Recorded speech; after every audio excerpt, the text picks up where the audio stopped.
Man, Dark Souls looks different from what I remember.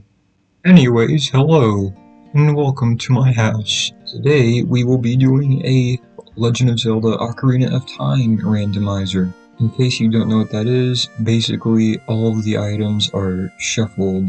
So, say like the boomerang, normally you'd find it inside of Lord Jabu Jabu, but now you might find it inside of Mido's house because he's greedy and he stole it like a little childish boy.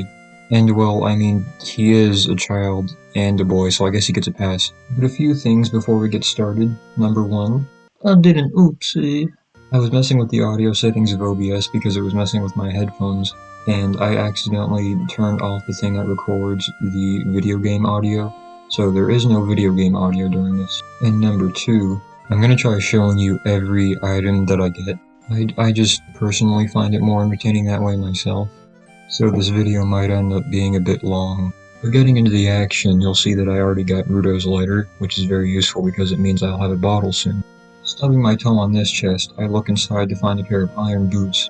These will make the stepping on children minigame very easy when we get to it later on. And in this chest, I just find a little tiny baby key. Quick heads up, this video is just going to be a long compilation of me trying to be a cool show-off. Coming in here, you would usually find the Kokiri Sword, but instead I stub my toe on this chest, which is going to become a reoccurring theme, and I find another key. I then took a trip to the store and I got the ruby that was hidden behind the counter. I then began my migration to the Great Deku Tree so I can fulfill my janitorial duties. While on cleaning duty, I went ahead and stubbed my toe on another chest. You know, I told you it was going to be a reoccurring theme. And after opening it, I was faced with a bottle of Gatorade. And then, you know me, being the flawless genius that I am, I did some parkour, and I got my grubby little hands on this heart. I then got my hands on a gold Skulltula token, which for those who are unfamiliar and unacquainted with Ocarina of Time, every time I get 10 gold Skulltula tokens, I can turn them in for a prize, which would be another check. Revisiting the shop, I bought myself a stick because sticks are pretty useful. I mean, how else are you going to fight one of those generator things? Here you can see I got the ocarina, for some reason it wasn't randomized. And let me be clear, if I find out who got my cat pregnant, you're gonna get what I like to call the World War II treatment. Enjoy your freedom while it lasts. Coming upon Hyrule Field, I decided to traverse in style across the fields. When I entered Hyrule Castle, I entered this little shed here to find a spider friend. I wonder what I could kill him with. And so I assaulted the spider with a pot. I then continued my migration into the town, where I went inside of the shooting gallery. Luckily for me, I was a professional with the slingshot. Luckily enough, I managed to beat the game on my second try despite my being bad in the past, and was rewarded with a Chuck E. Cheese token. After all of those shenanigans, I went and visited my girlfriend. Did she just say she's 30 years old? She's no longer my girlfriend. Afterwards, I returned this dog, who I believe his name is Reuben, to his owner. After having a conversation with my ex, I went ahead and consumed my Gatorade, as I no longer had a use for it. I then caught a bug that would prove to be useful later on. After some weird stuff, I left Hyrule Castle and set out for Kakariko Village, where I would convict chickens, get ripped off, and fall in a hole. My reward for convicting all of those chickens was Zelda's Lullaby, which would prove handy early game. You can see here that it was Zelda's Lullaby, and I wasn't lying, and I will never forgive you for thinking that I was lying. I then performed some of my patented cool people moves, and was rewarded with money that I was unfortunately unable to carry, so I had to move on. After going to the cemetery, I remembered that the ocarina notes were randomized and felt stupid. So after playing God's Forgotten Hymn, I entered a cave of bats, but I wound up leaving and not killing the bats, although I could. I just didn't want to waste the resources that I had. Alright, I'm not sure why, but I turned my computer off and then I turned it back on, and now my microphone is weird. I'm not sure how to fix it, but I'm too lazy to figure out how to, so we're just gonna press on like this. So hobbling over to Kokiri Forest, I had devised a plan to get more sticks. Right now I'm doing a thing that lets me use the stick as if it were a sword, which means it won't break. But as you can see, it didn't work. So I went to the nearest supermarket to get the grocery store brand of sticks. These sticks would enable me to beat the spiders. As you can see from this one, I obtained Requiem of Spirit, which meant that if I wanted to, I could now warp to the Desert Colossus. I then went to Site Zero, the place where my cat got pregnant. That's right, it was at Lon Lon Ranch where I got my cat pregnant. I mean, someone else got my cat pregnant. So at Lon Lon Ranch, I had 2 checks. There were 2 spiders that I could kill. This one gave me the heart that increased my health, and the other was this little man. He was a little man right here. And I would like to apologize because I accidentally spread misinformation last time. Did I say spread? That's similar to when I said George in the last video I made. So returning to the place where I defiled the family tomb, I engaged in a long, monotonous fight against these bats, and the reward for performing such a task was love. So pressing onward, I came face to face with my drunk uncle, before being abducted into heaven. It looks different from what I imagined. Regardless of that, I pressed on, and while I was waiting for night to come, I discovered this cool thing while I was rolling Link into a wall. Why was I rolling a child into the wall? Please exit my house. Basically, if you tap A fast... Sorry about that, every animal on my block just simultaneously gave birth. Anyways, as I was saying, if you mash the roll button while on a slope, Link will do this kind of empty roll thing where the roll animation plays, but he won't move at all. But anyways, as nighttime came looming, I was on the prowl in Kakariko village, only this time it wasn't for children, it was for spiders, because there were now 3 in Kakariko village at nighttime that I could get. As you can see here, I got a paint job for my ocarina. Earlier I got $5. I got the Deku Nut upgrade, which now meant I could kill Deku shrubs. And the final one gave me another Chuck E. Cheese token. I then visited my boy, whose name I won't mention because I respect his privacy, but for the sake of convenience, we'll call him Mr. Hands. After my brush with that distinguished gentleman, I went grave robbing again, so that I could get the Chuck E. Cheese token that this family buried within. Then I was treated like some sort of stripper by these 2 skeletons. Afterwards, I went on the prowl for more spiders and got a key. I then reloaded the game as a form of fast travel so I could get back to Kokiri Forest. I then did some more waiting for night to come, because there were more checks I could do in Kokiri Forest during the nighttime. And yes, this is the 3rd time that my microphone quality has changed. It's also been like 3 weeks since I've recorded because there was a misunderstanding regarding my editing software. Also, I've committed perjury. I'm still going to be using this microphone. So paying a visit to my good friend here, I decided I was going to throw a Deku Nut at him. But I think that he misunderstood my intentions because he extended his love to me. After that dashing encounter, I evicted a spider from its nest. Doing so allowed me to kill him, because then I could get his key. I then paid mine to more Deku shrubs, because just like the doctors who circumcised me, they had something I wanted. And while I was at it, I dealt with another spider. Killing this one also put a key in my clutches. After that, I blew all of my money on sticks, as they were the only things enabling me to assault things. I then killed yet another spider, as it was seeming to become my profession. Feeling the pull of my janitorial duties, I returned to the Great Deku Tree. Now bearing a set of round, voluptuous Deku Nuts, I went ahead and flashed one of the spiders that was up top. Doing this allowed me to break the spider web that kept me from getting in this hole. While in said hole, I found $5, another Chuck E. Cheese token, and nothing else because I was having trouble killing the second spider, and I didn't want to waste all of my sticks. So when I left the Great Deku Tree, I played Requiem of Spirit. This lets me warp to the Desert Colossus. Despite the locals wanting to make physical contact with me, even though I've done nothing illegal, I made it to safety. After physically entering the temple, I immediately left. After leaving, some omnipotent force rewarded me with a heart piece, and to celebrate, I did what we're all tired of seeing. I then returned to Kokiri Forest through a means that I won't tell you about because you don't deserve it. I then bought some more sticks. Unfortunately, I could only get 2 because I am living impoverished. I then returned to Desert Colossus. Also, I'm going to call it Spirit Temple from now on because calling it Desert Colossus is... You see what I mean? I then went back inside of the temple. Also, I'm going to be completely honest with you, I have no idea what's happening because it's been 3 weeks since I've recorded this and I cannot get inside of that hole apparently. Coming in here, I used one of my 2 keys on this door, which gave me access to this room where I used this pot to kill a spider that was stuck up on the wall. And if you know how to kill a spider without using a vase, please do leave a comment. I'm tired of my mom yelling at me. For once in my life, I got to use my sticks for something other than killing spiders. I was using them to kill wizards, but doing so did nothing for me, so unfortunately, I had to get back to killing spiders instead. After realizing that killing spiders is as far as I'll go in life, I fell into a hole. In this hole, I found $20. However, I didn't find anything to quell my existential dread. However, when I visited Lake Hylia, some very weird stuff started happening. And then, I developed a liking towards playing music. I also avoided getting kidnapped by an owl. I then invaded what looked to be some sort of drug operation, so I quickly dispatched everyone involved in the illegal activity. All of them then proceeded to bribe me with $200, a key, and a sword.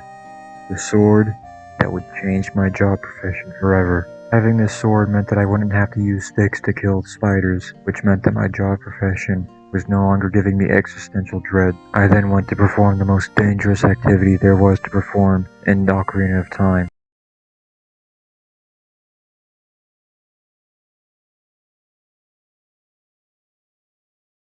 This is just barbaric. Given the nature of this minigame, I was very lucky to escape with my life. Things could have been a lot worse too. Instead of escaping with my life, I could have escaped with my wife. But for the people who aren't familiar with The Legend of Zelda Ocarina of Time, the purpose of this minigame is to catch the largest fish in the lake. After you do that, if you give it to the guy at the front desk, he'll give you a reward. Unfortunately, my reward wasn't a kiss. It was a Chuck E. Cheese token. Don't get me wrong, I love Chuck E. Cheese. It's not a bad reward. It's just I would have preferred a kiss. The next place on my list was Gerudo Valley, where I forced this chicken to fly me behind a waterfall. Inside the waterfall, I found another Chuck E. Cheese token. Afterwards, I put my hands all over another spider, and I received $5 for my efforts, after which I put my cold, lifeless hands on this chicken again. This time, however, it was for the purpose of breaking open this box, where I procured myself another $5. I then returned to Kakariko village so I could turn in my Chuck E. Cheese token. The reward for doing so was another $5. Let me be clear. My next check is another $4.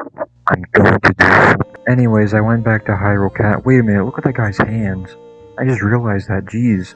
So, anyways, I got this shield because having a shield is better than having no shield. It looks like I then returned to the cemetery in Kakariko village to kill another spider. I then returned to Kokiri Forest, more decked out than ever, to fulfill my janitorial duties on the Great Deku Tree. I started things off by killing Big Guy down here. Surprisingly, I hit him on my first try. Thankfully, the reward for doing so was $50 rather than $5. I then busted out my parkour skills again so I could get the big guy number 2 over here. After killing him, my reward was a standard Chuck E. Cheese token. After doing the memory game again, I was rewarded with $20 that I couldn't carry because my little tiny baby wallet was full. I then moonwalked through church, which I really hope isn't a sin. I was planning on going adult, but then I realized I didn't have the Song of Time, which I need to go adult. I was in Lon Lon Ranch when I came across another drug operation, so I went ahead and dispatched all of the Deku shrubs inside. One of the rewards was a bomb bag, which was very helpful in my endeavors. The other 2 boneheads gave me a Chuck E. Cheese token and a key. Being the owner of a bomb bag, I was a certified professional, and this certified professionalism allowed me to gain stuff. Stuff like a strength upgrade, which now meant that I could pick up a lot more stuff. It also got me a little tiny baby key to add to my little tiny baby collection. Falling into yet another hole, I came across the Deku Stick upgrade, which would have been nice a lot earlier in the game, but you make do with what you get. Looking at everything that's going on, it seems like falling into holes is my new profession. Well, at least my profession isn't to bear holes. I wonder how many people will actually get that joke. Now that I had bombs, I was able to break open Zora River. This gave me access to a lot of things, including a decrepit old man who sold me beans. After putting my slimy hands on yet another chicken, I was going to use him to get another item. The item in question was another $20, if you couldn't see. After I took the chicken back into my loving and slimy arms, I used him to get to the Prelude of Light, which was very useful because it meant I could teleport in the church. I then used him to get onto this ledge over here. I then said a tear-jerking goodbye and eloquently fell into a hole. In the hole, I found a heart piece, and not too soon after, I found another heart piece after killing a spider. I'm getting lazy. I'm not going to make an analogy. This is just Zora's domain. Looking in the Zora shop, I found the Sun Song, which was very useful because it meant that I wouldn't have to wait for nighttime to come. Here you can see that I showed Ruto's letter to her dad, which makes him move over and let me see the fish that they worship for some reason. But before paying a visit to their god, I wanted to light all of these torches. Doing so gave me access to this little chest, which had a normal little heart in it. After all of that action, I did this minigame, where you have to bob for all of the rubies. My reward for doing so was another strength upgrade. I bottled a fish to offer up as a sacrifice to their god. After killing the spider and taking the shield I already had, I visited the Great Fairy Fountain, where I got the bow for when I turned adult. When I offered my fish to their god, he consumed me, just as I had planned, but unfortunately I had nothing to make headway inside of him, so I had to leave. I then stopped by the dollar store to buy myself a shield. This one was made of wood, which meant that anyone who tried laying their ashy hands on me would get splinters. Being the reliable janitor that stands before you today, I returned to the Great Deku Tree. Here you can see this man tried putting his ashy hands on me, so I put my slimy hands on him. After that scuffle, I looked inside this chest and I found the silver scale, which was very useful because it meant that I could dive deeper. Looking up top presented me with the Song of Time, which meant that I could now turn adult if I wanted to. After that, I had a couple of checks in Lost Woods. Seeing as they all involved falling in holes, I was very excited. As you saw earlier, I got $200. I got some arrows as well, and then I got the ice arrows from another guy. The ice arrows, while not particularly useful, are still a good item to have. After all of that, I went back to Zora's River so that I could go to Zora's domain and take the shortcut to Lake Hylia. It was there where I found one of those baby keys that I've been talking so much about throughout this entire thing. After that, I took the shortcut in the Lost Woods that leads to Goron City, and it was in Goron City where I discovered a horrible truth. The lead singer of Smash Mouth had grown to colossal sizes, and he shared his bombs with me. He also assaulted me, but that's neither here nor there. After that, I went through the boulder maze to get my next check. It was here where I acquired a small baby key, $20, and then $5 after I vanquished a spider. I then backflipped off of a cliff to find myself facing a Chuck E. Cheese token. I then performed my greatest talent, which then left me with another Chuck E. Cheese token. After that, I blew up one of those money back guaranteed walls. I then blew up another wall, but I didn't get my money back this time. Instead, I got a Chuck E. Cheese token. After traversing hazardous terrain in style, I made it to the top of Death Mountain. After sacrificing a goat, which, I can't show you because, YouTube guidelines, I had received a Chuck E. Cheese token, because the totally real goat that I sacrificed was very high quality and voluptuous. I would also thank you to refer to it as such. After I fell into this hole, I came across love, which is something that I had for that goat, ergo why I sacrificed it, to prove my loyalty to Vishnu. That's right, I'm converting to Hinduism. If you were paying attention, you would have noticed that I got a lot of things inside of this volcano, unless you were blind. And if you're blind, I don't know why you would be watching this. Get out. I had decided to progress as far as I could in Dodongo's cavern. I wasn't able to beat the entire dungeon because I didn't have the slingshot, but I could still get pretty far. Talking to my pal Ruben here landed me another Chuck E. Cheese token, being the coolest cucumber you've ever laid eyes on. I used one of these weird worm things to blow up the door, rather than having to use the bombs that I had. This right here is one of those money back guaranteed moments I've been telling you all about. It would also seem that the spider I just killed was Ganondorf in disguise, so luckily, I finished the game. But being the gracious organism that I am, I will continue playing the game for your amusement. Pressing onward into this room, I came across Bone Bag here, who gave me $200. After a short scuffle, I got a Chuck E. Cheese token. After performing everyone's favorite spider-related task, I got the Lens of Truth. This meant that I was now capable of seeing invisible things, like my dad and the family photos that are up on the wall. I then paid a visit to a couple of pals of mine, both of which I'm very good friends with. One of them gave me spare bombs, and the other gave me a Chuck E. Cheese token. After stubbing my toe again, my shrieks of pain were quelled when I got the hook shot. That was about as far as I could get into Dongo's cavern, because after that I needed a slingshot, an item that I did not have. Riddle me that one, atheists. My pockets feeling burdened by the surplus of Chuck E. Cheese tokens I had acquired, I went to the prize counter. It was here where I got my disgusting hands on Nehru's love. No doubtably this was brought upon by the sacrificing of the goat earlier. If you object to this ideology, you can see yourself out. After having myself a little slip, I faced my drunk uncle, yet again.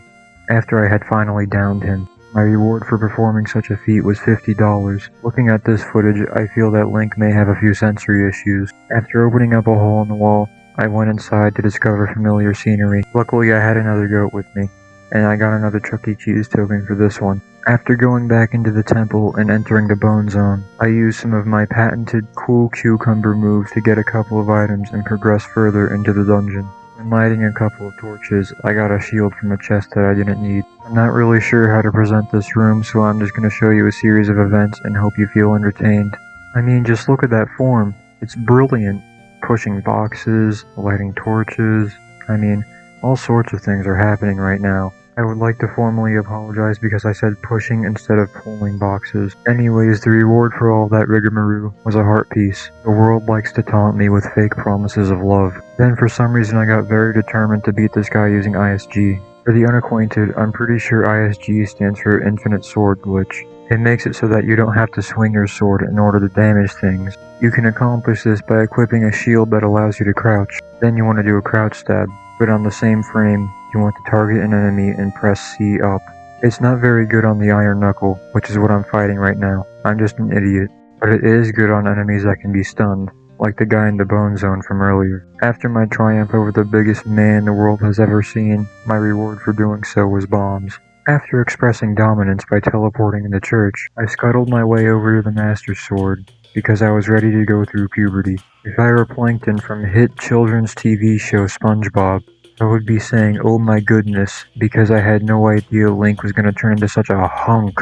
My first order of business was to exterminate this spider in particular, as he had a boss key. After facing the harsh reality that my uncle was now multiplying, I set my sights on Kakariko village, where I would fall into a hole and face off against two of my uncle's clones.